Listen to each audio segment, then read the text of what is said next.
Apocalipse, capítulo de número 4.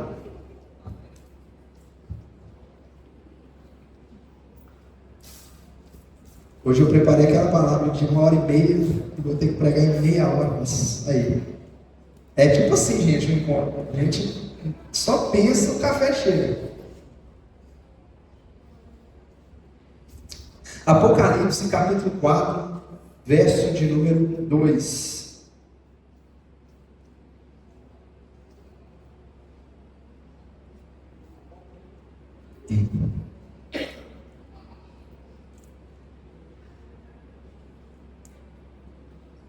Eu acho que pode ser aqui, galera. Apocalipse, capítulo 4, verso de número 2.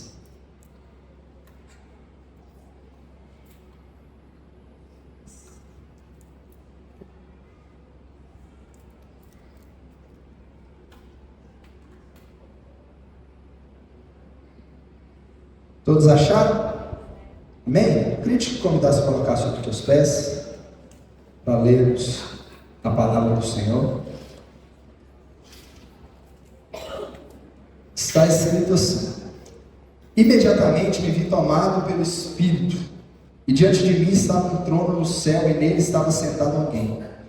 Aquele que estava sentado era de aspecto semelhante a jaspe e sardônio. Um arco-íris parecendo uma esmeralda circundava o trono, ao redor do qual estavam outros 24 tronos, e assentado neles haviam 24 anciãos. Eles estavam vestidos de branco, e na cabeça tinham coroas de ouro. Do trono saíram relâmpagos, vozes e trovões. Diante deles estavam acesas 7 lâmpadas de fogo, que são os 7 Espíritos de Deus. E diante do trono havia algo parecido com um mar de vidro, claro como cristal.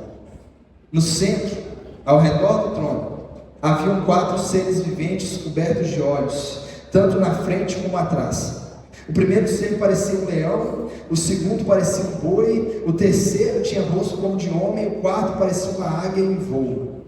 Cada um deles tinha 6 asas e era cheio de olhos, tanto ao redor como por baixo das asas. Dia e noite repetem sem cessar: Santo, Santo, Santo é o Senhor, o Deus Todo-Poderoso, que era, que é e há de vir. Toda vez que os seres viventes dão glória, honra e graças àquele que está sentado no trono e que vive para todo sempre, os 24 anciãos se prostram diante daquele que está sentado no trono e adoram aquele que vive para todo sempre. Eles lançam as suas coroas diante do trono e dizem: Tu, Senhor e Deus nosso, és digno de receber a glória, a honra e o poder, porque criaste todas as coisas e por tua vontade elas existem e foram criadas. Feche seus olhos. Jesus, nós queremos te bendizer, te louvar e te agradecer pela tua santa, perfeita e inerrante Escritura. Nós pedimos que o Senhor possa falar aos nossos corações, ministrar as nossas vidas, e que nós sejamos transformados por meio da tua palavra. Ela é luz para os nossos pés e lâmpada para os nossos caminhos.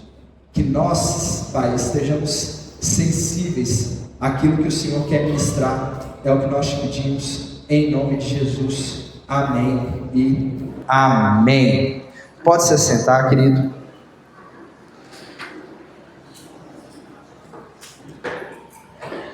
Meus amigos, eu queria que você fizesse um esforço gigantesco para tentar visualizar aquilo que João acabou de descrever para nós. João, ele foi elevado ao terceiro céu e ele está falando de coisas aqui que ele viu, e ele tentou, da melhor forma que ele conseguiu, traduzir para nós aquilo que ele viu. Então João, ele viu o céu. Imagina um céu bonito, cheio de nuvens, cheio da Shekinah do Senhor, da presença, da glória do Senhor, e um trono muito grande, um trono gigantesco, e o próprio Deus assentado nesse trono. João, ele tenta descrever Deus como uma espécie de mistura de pedras preciosas. Ele fala assim: olha, o Senhor era parecido com várias tipos de pedras preciosas, e ao redor desse trono gigantesco tem outros 24 tronos, com anciãos, com coroas de ouro na cabeça, e em frente desse trono existia um mar feito de vidro, claro como um cristal, e no meio disso, ao redor do trono, 4 seres viventes, com aspectos muito peculiares, águia, boi, homem, e olhos por toda parte desses seres viventes.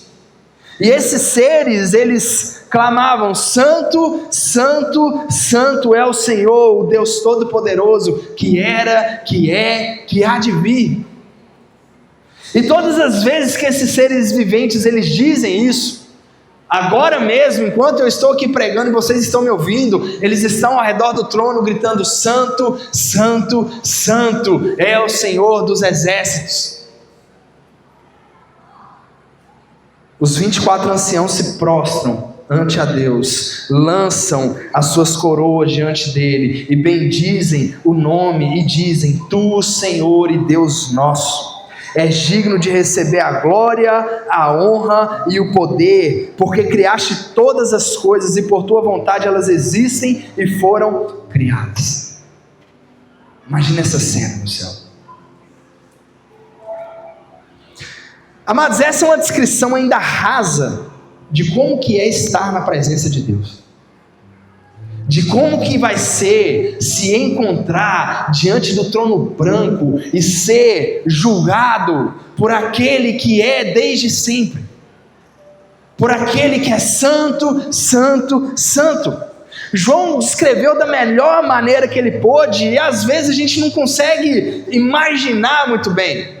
Talvez se nós falarmos esse texto para uma criança, talvez ela vai acertar mais do que nós sobre como vai ser estar a presença do Senhor. Mas queridos, é nesse lugar que eu e você nos encontraremos. É nesse lugar que todos nós teremos que comparecer. Apocalipse 20 vai dizer que diante desse trono branco, Deus vai convocar todos nós. O mar vai ter que entregar os seus mortos, o inferno os seus mortos, todo mundo, inclusive nós, teremos que comparecer diante de Deus. E a Bíblia, queridos, ela nos dá indícios desse encontro. Existem algumas porções bíblicas que nos falam como que vai se encontrar com o Senhor.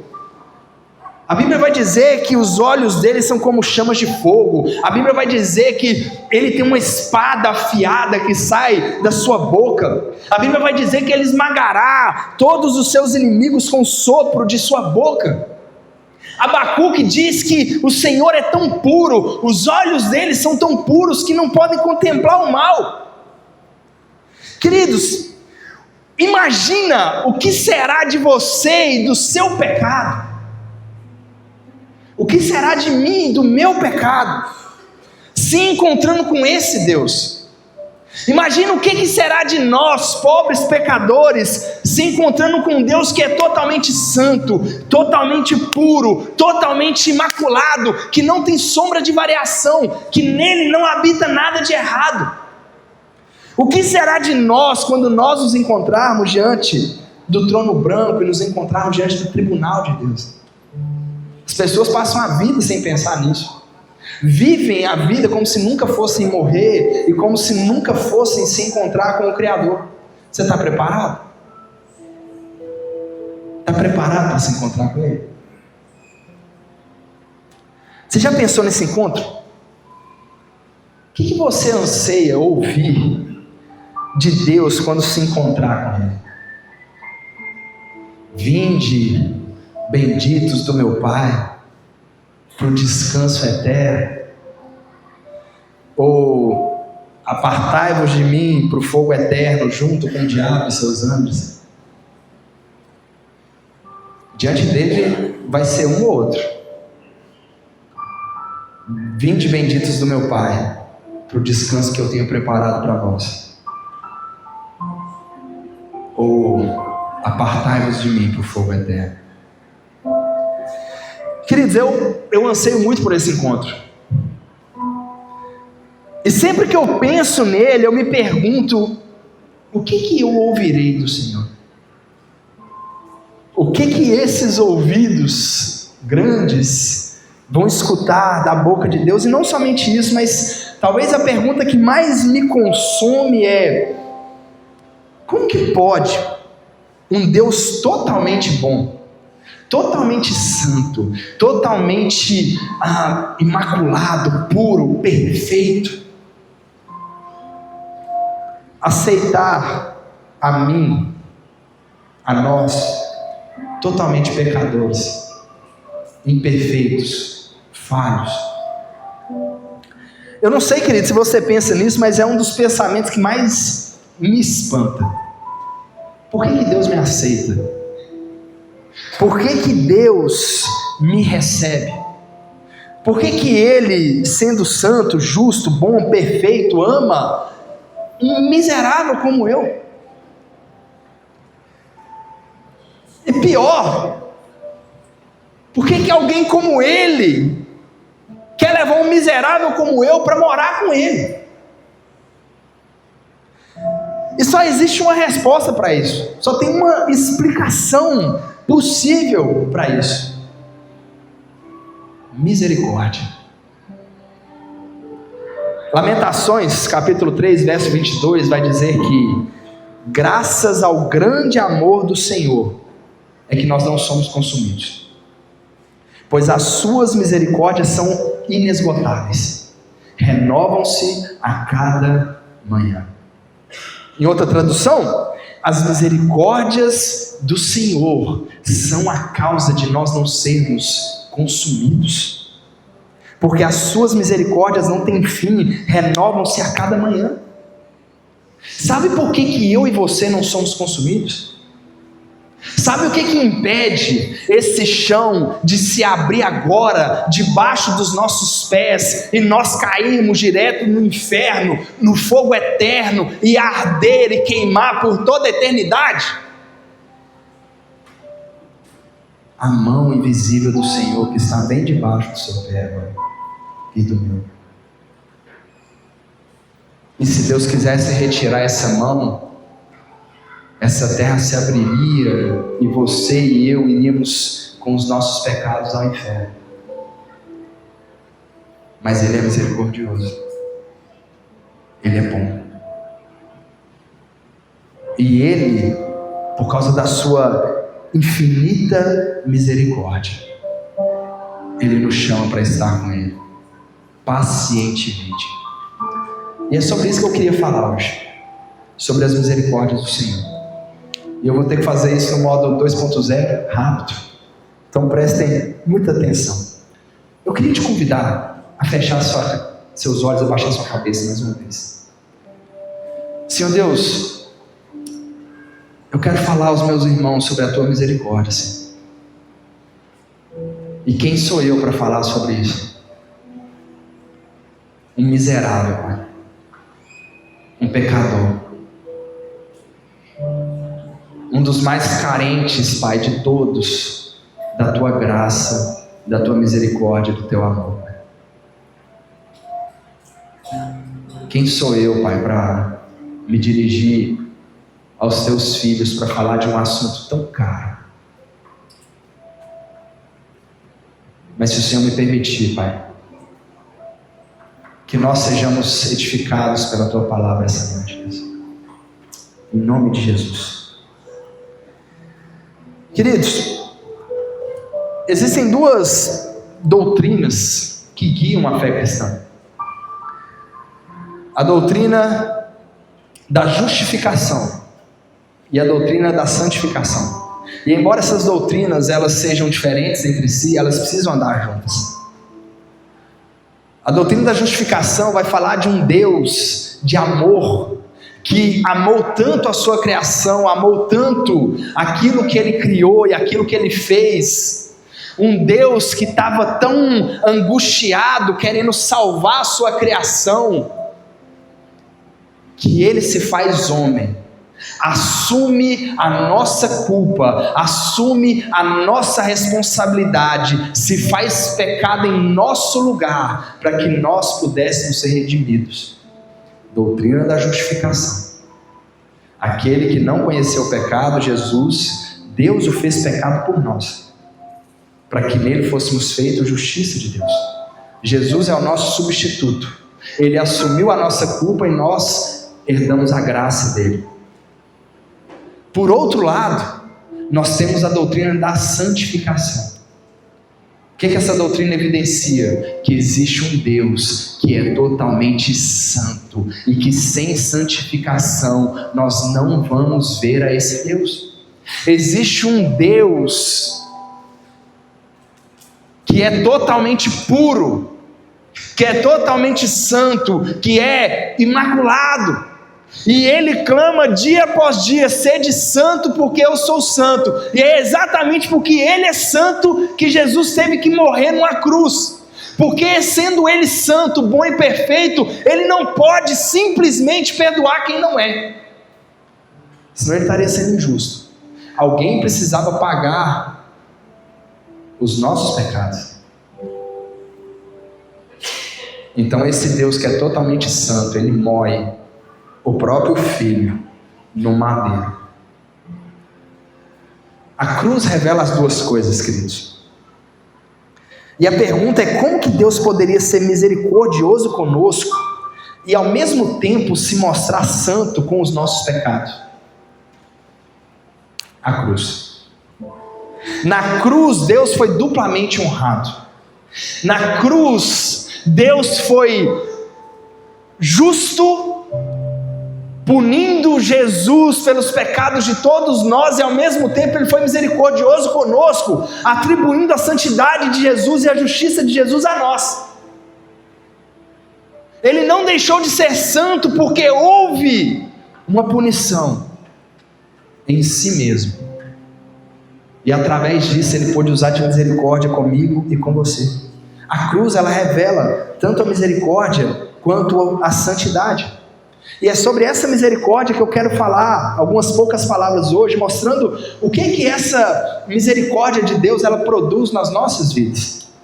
Primeiro, a misericórdia de Deus produz em nós perdão para os nossos pecados. Salmo 103, verso 8 vai dizer: o Senhor é compassivo e misericordioso, tardio em irar-se, cheio de amor leal. Não acusa para sempre, nem fica ressentido eternamente. Não nos trata conforme os nossos pecados, nem nos retribui conforme as nossas iniquidades. Como os céus se elevam acima da terra, assim é grande o seu amor para com os que o temem.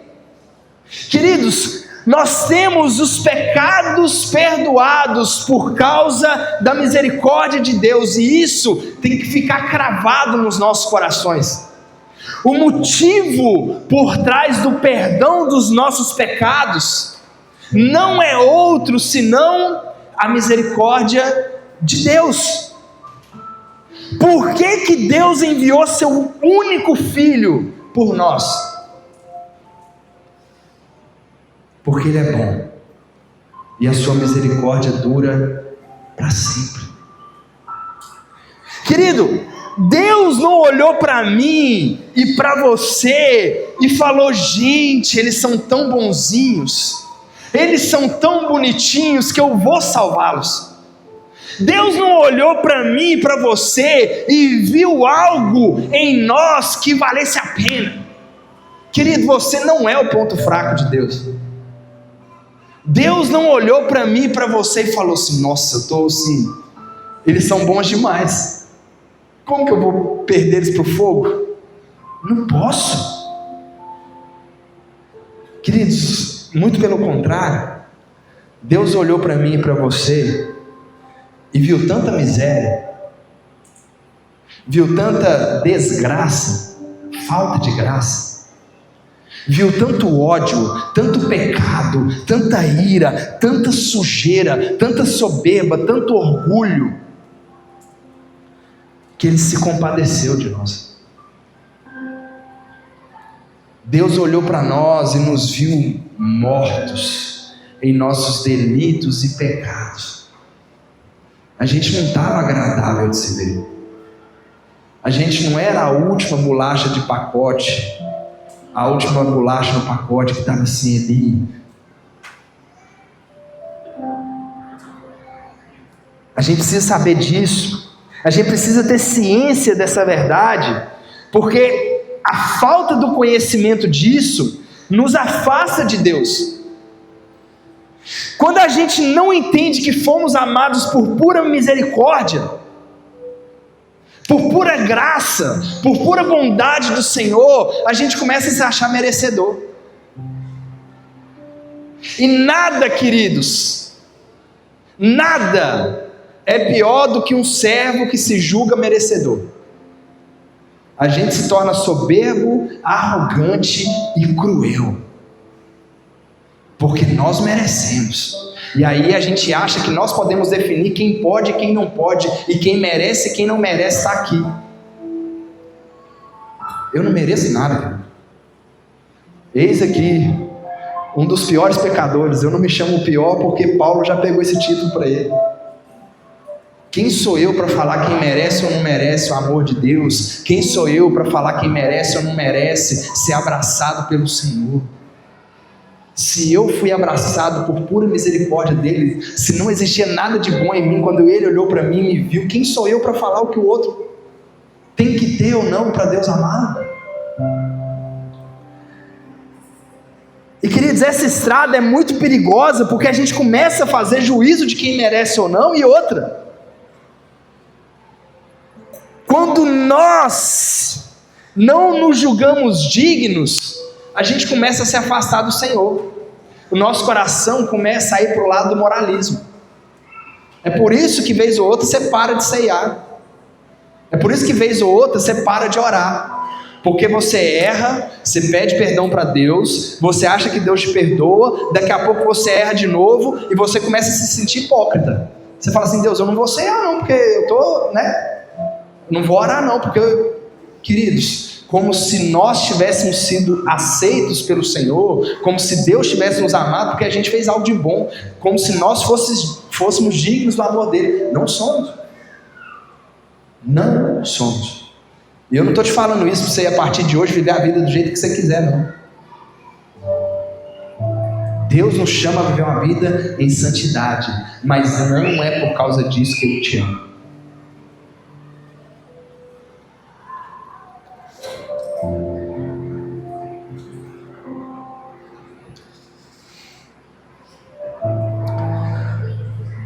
A verdade, querido, é que somos perdoados porque Deus é misericordioso. Somos perdoados porque Deus é bom. Somos perdoados por uma dádiva de Deus. Então, você não precisa se esforçar para ser amado por Deus. Você não precisa tentar ser digno da graça, porque nós não somos dignos, nós não somos merecedores, mas ainda assim, Ele nos amou. Você não precisa de batalhar e tentar provar para Deus que você merece o amor dele. Você não vai conseguir, você não merece. Mas a beleza de tudo é que, apesar do nosso merecimento, apesar da nossa indignidade, Ele ainda olha para nós com misericórdia e graça e nos ama. E isso, queridos, nos leva ao segundo ponto. A misericórdia de Deus produz em nós uma doce sensação, uma maravilhosa sensação de que nós somos amados. 1 João 2,1 fala assim: meus filhinhos, escrevo-lhes estas coisas para que vocês não pequem. Se porém alguém pecar, temos um intercessor junto ao Pai, Jesus Cristo justo. Ele é a propiciação pelos nossos pecados. Queridos, a misericórdia de Deus gera em nós um sentimento de amor que chega a ser constrangedor. Querido, eu não compreendo e não consigo explicar por que Deus me ama como Ele ama. Mas é algo tão maravilhoso saber que eu sou amado por Deus, que eu não preciso de viver carente e nem refém da opinião de ninguém e nem do amor de ninguém, porque o Deus que fez todas as coisas, que criou todo o universo, me ama. Se os meus amigos não me amam, se os meus pais não me amarem, o Deus que criou todas as coisas ama você. Te amo. Você não precisa ser carente.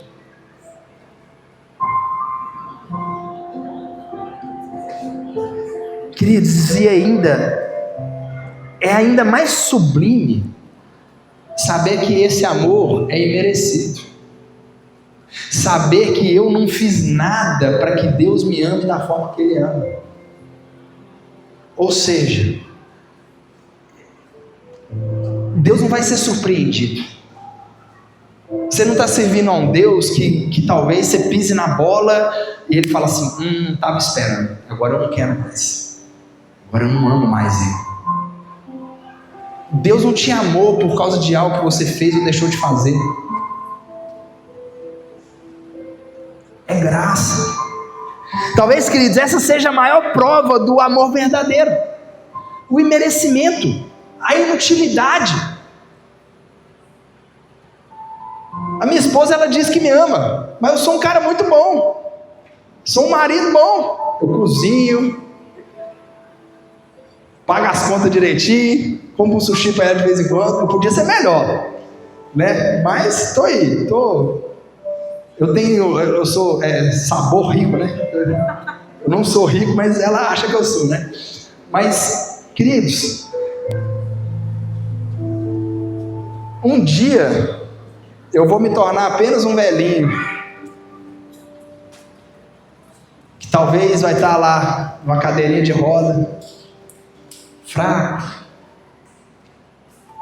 e a Raquel vai me colocar no sol, tira do sol. Não vou ter mais serventia nenhuma, não vou estar ajudando mais nada. Se ela ainda estiver do meu lado, é amor de verdade, não tem utilidade nenhuma. Deus prova o amor dele através da nossa inutilidade. Deus não precisa de nós para nada. A gente não tem serventia alguma, e ainda assim o Senhor nos ama. Isso é maravilhoso. Saber que o amor dele não é utilitarista. Terceira, a misericórdia de Deus produz em nós a vontade de ser tratado por Deus como um pai. Hebreus capítulo 12 diz assim: suportem as dificuldades, recebendo-as como disciplina. Deus os trata como filhos, pois qual o filho que não é disciplinado por seu pai? Se vocês não são disciplinados e a disciplina é para os filhos, então vocês não são filhos, mas são bastardos. Amados, Deus, por causa da sua infinita graça e misericórdia, não nos trata como bastardos,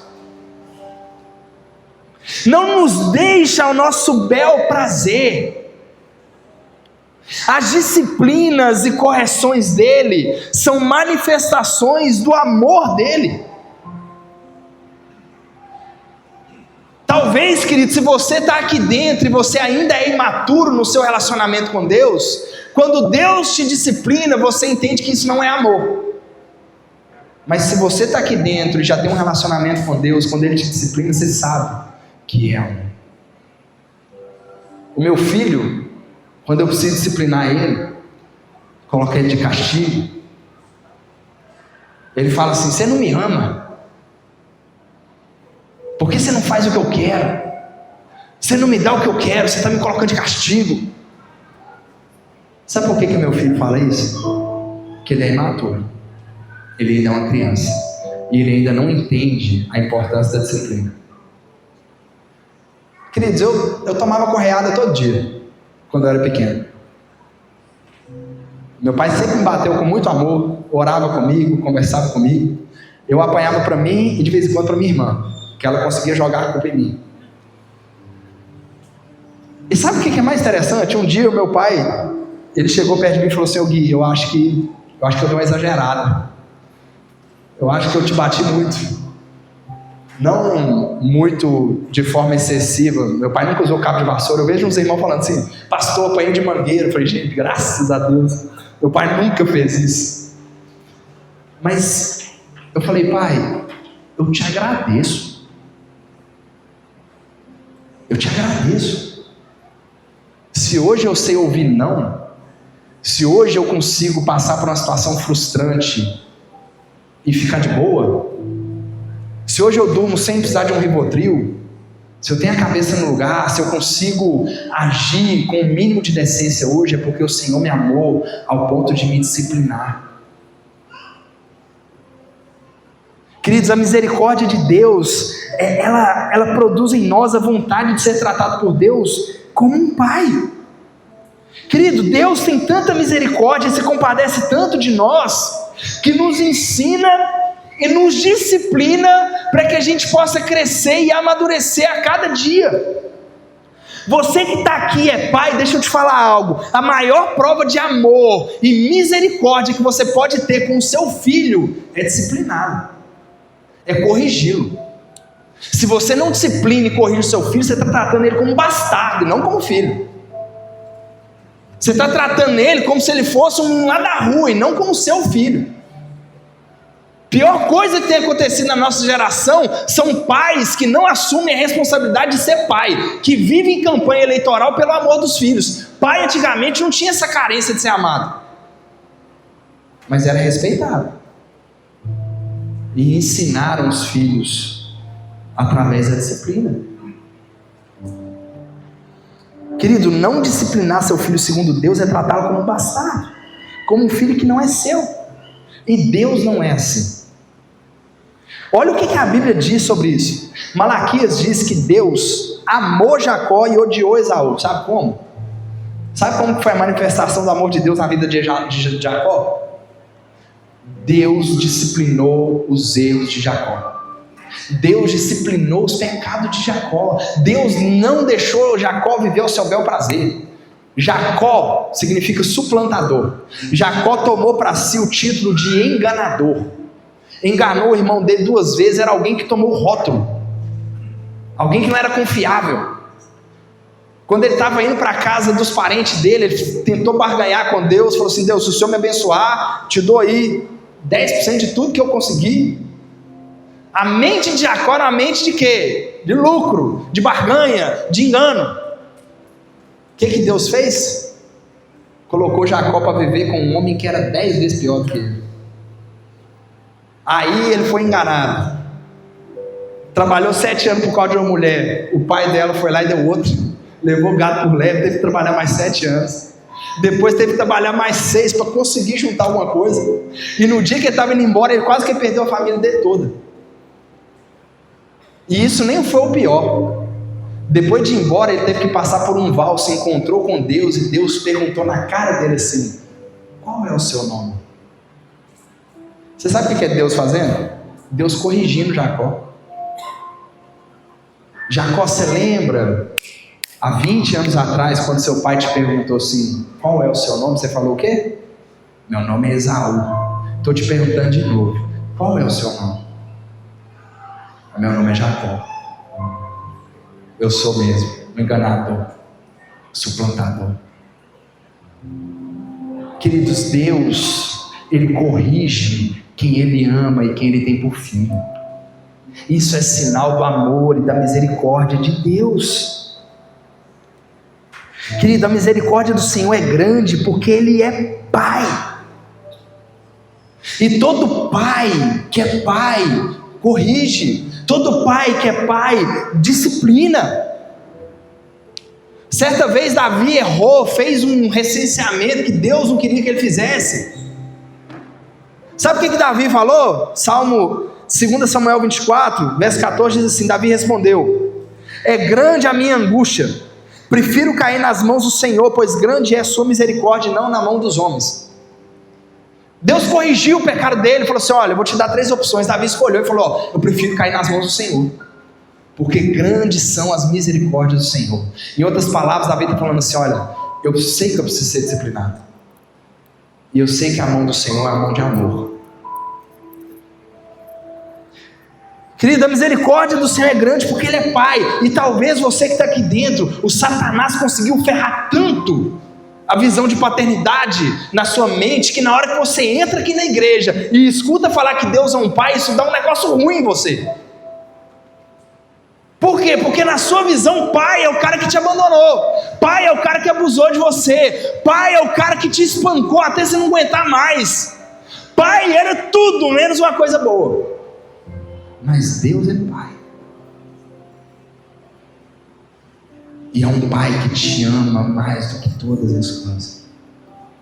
É um Pai que viu você no lamaçal do pecado, na miséria, nadando no meio da sujeira, e teve compaixão de você e adotou você, e Ele deu o único filho que Ele tinha em favor de você. Qual foi a última vez que você chamou Ele de Pai? Qual foi a última vez que você pediu a Deus para te tratar? Querido, você é filho, você é filha, você não é bastardo.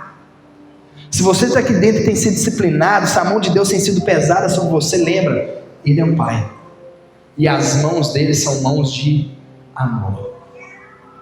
Quarto, a misericórdia de Deus produz em nós desejo de ser salvo por Jesus Cristo. Querido, você já se perguntou por que você serve a Deus?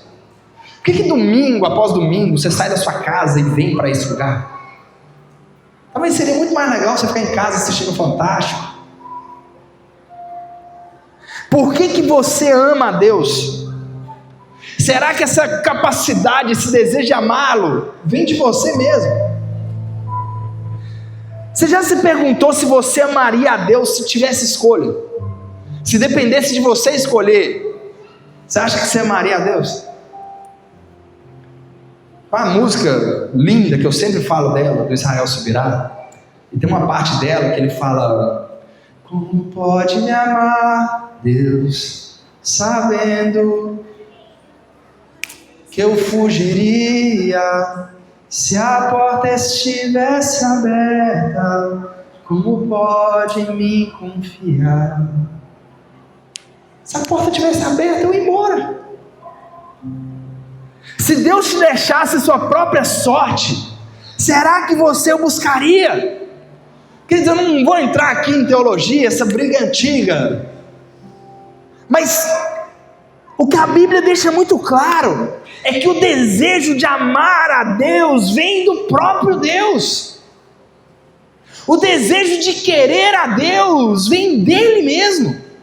Filipenses 2,13 vai dizer que é Deus quem produz em vocês tanto o querer quanto o realizar de acordo com a boa vontade dele. Paulo aos Romanos, no capítulo 9, ele vai dizer: portanto, isso não depende do desejo nem do esforço humano, mas da misericórdia de Deus. Querido, Deus escolheu cada um de nós para provar seu amor. Ele é tão misericordioso que não somente morreu por nós, mas Ele mesmo coloca em mim e em você o desejo por Ele. Deus, sabendo quanto o pecado nos corrompeu e nos incapacitou de procurá-lo, Ele mesmo gera em nós o desejo por Ele. Como disse o próprio Jesus em João 6, verso 44, ninguém pode vir a mim se o Pai que me enviou não o atrair. Ninguém pode ir a Jesus se o Pai não levar. A misericórdia dele é tão grande com as nossas vidas que ele pega a gente pela mão e fala assim: bom, filho, vou te levar onde você precisa ir. Quinto e último, a misericórdia de Deus produz em nós misericórdia pela vida dos outros. 1 João 4,19 diz: nós o amamos porque Ele nos amou primeiro. Querido, a palavra nos afirma que o amor que nós temos por Ele foi um produto do amor dele por nós. A palavra nos diz que quem foi muito perdoado, muito ama. Jesus estava falando disso não apenas de um amor por Ele, mas de um amor por tudo aquilo que Ele também ama.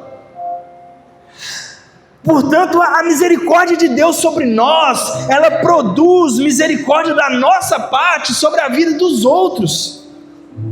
Quando a gente entende o que Deus fez por nós, quando a gente entende o tamanho da graça e da misericórdia de Deus sobre as nossas vidas, apesar do nosso imerecimento, a gente começa a fazer pelo próximo, apesar do imerecimento do próximo. Quando a gente entende que Deus nos amou, apesar do nosso merecimento, a gente começa a olhar para o outro e fala assim: eu também vou amar ele, mesmo que ele não mereça. Porque ele se compadece de nós, então nós nos compadecemos do outro. Porque ele nos perdoou, então a gente também é usado para perdoar ao outro. Porque ele nos amou, então nós amamos.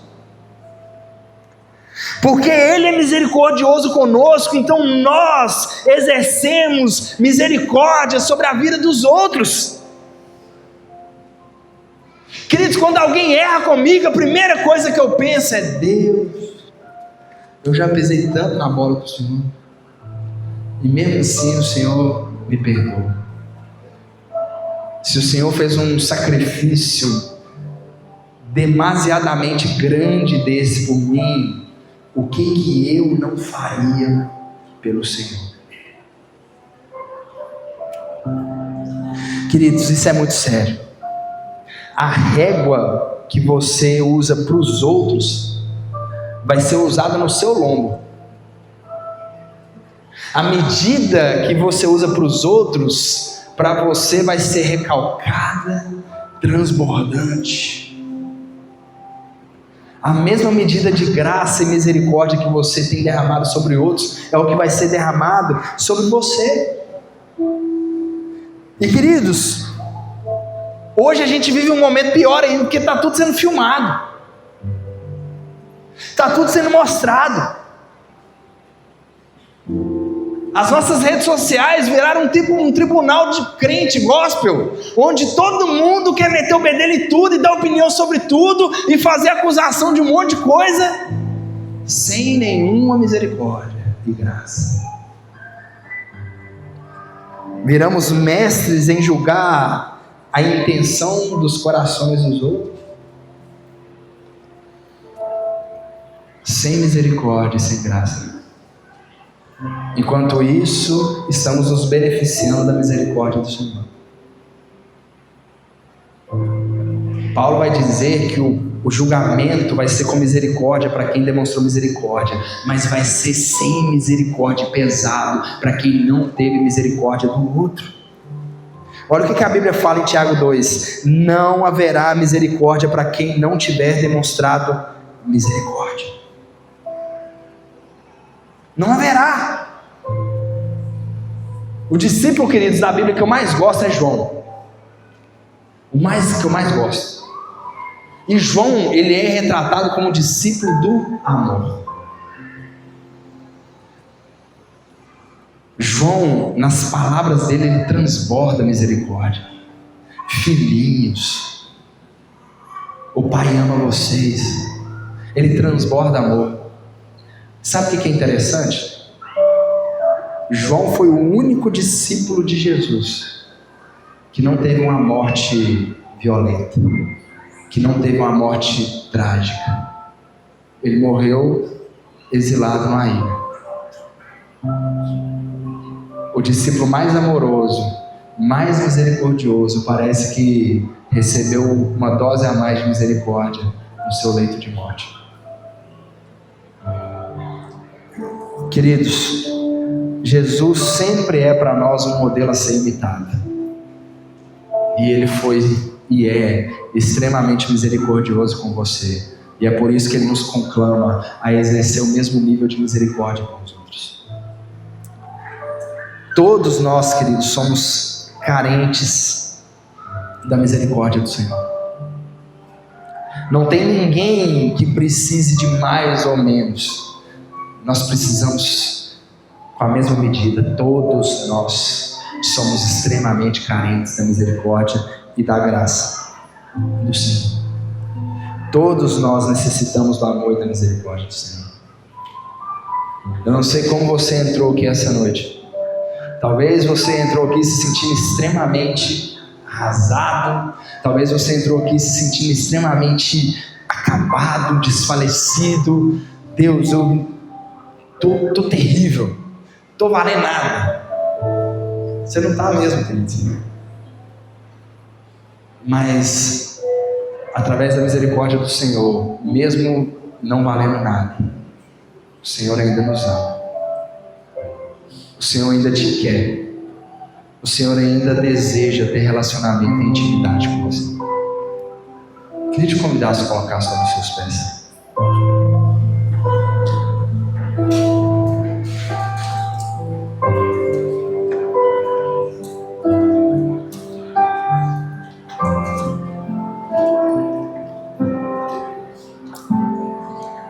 Querido, antes de nós encerrarmos, eu queria que você fizesse algo. Eu sei que tem pessoas aqui que talvez tenham tido dificuldade de experimentar o amor do Senhor de forma efetiva. Fecha seus olhos agora. Baixa sua cabeça.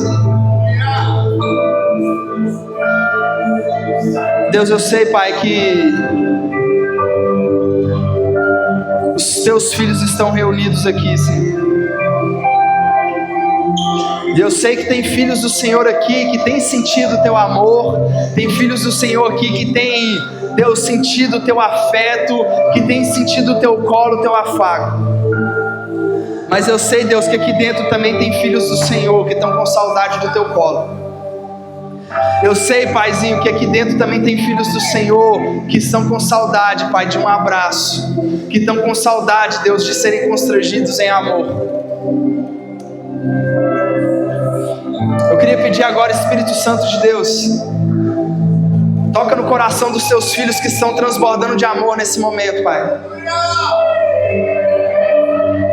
Coloca pessoas aqui dentro, Paizinho, na mente. Espírito Santo, toca agora pessoas aqui. Querida, eu queria... Você que sentiu isso, eu queria que você saísse do seu lugar. Eu queria que você abraçasse alguém aqui. Eu queria que você saísse do seu lugar e o Espírito Santo vai te mostrar agora alguém para você abraçar, e alguém para você começar a orar, alguém para você começar a interceder, alguém para você começar a clamar para que sinta novamente o constrangimento de Deus, do amor de Deus, para que sinta novamente o amor constrangedor de Jesus. Eu queria, querido, eu sei que o Espírito Santo colocou alguém no seu coração. Eu queria que você não fosse apenas um espectador daquilo que Ele está fazendo. Existem filhos dele aqui dentro que estão precisando de ser abraçados. Existem filhos e filhas dele aqui dentro que estão precisando de receber, querido, um toque do Senhor. Eu queria que você hoje fosse instrumento das mãos do Senhor para tocar essas vidas. Eu queria que você fosse um instrumento hoje de amor, um instrumento de amor, um instrumento de amor. O Espírito Santo vai tocar vidas aqui hoje através de você. Não deixa a timidez, querido, te atrapalhar. Sai do seu lugar. O Espírito Santo está te colocando pessoas na sua mente. Eu queria que você saísse do seu lugar e abraçasse essas pessoas. Espírito Santo, toca, Pai. Se você está aqui dentro, querido, deixa eu te falar, e você está com a falta desse abraço, eu queria profetizar. Fecha seus olhos. Sinta o Espírito Santo te abraçando nesse momento. Sinta o próprio Deus, o próprio Jesus tocando você agora e te abraçando, e te abraçando, e te abraçando com o toque dele, te abraçando com o toque dele, te abraçando com o toque dele. Ele te ama, ele te ama, ele te ama, ele te ama, e ele quer que você saiba que ele te ama, que ele te ama. Ei, Deus quer que você saiba disso, que ele te ama mais do que todas as coisas. Ele te ama mais do que todas as coisas. E o amor dele é perfeito. Por isso que todo fim de culto, como agora, a gente sempre clama e a gente sempre abençoa a igreja com o amor de Deus Pai, com a graça de Jesus Cristo e com a comunhão do Espírito Santo de Deus. Que as três virtudes de Deus possam ser derramadas sobre você, sobre a sua casa, sobre sua família, sobre os seus, hoje e para sempre, em nome de Jesus. Que Deus possa te abençoar e vá em paz para casa, em nome de Jesus. Você pode dar uma salva de palmas para Deus.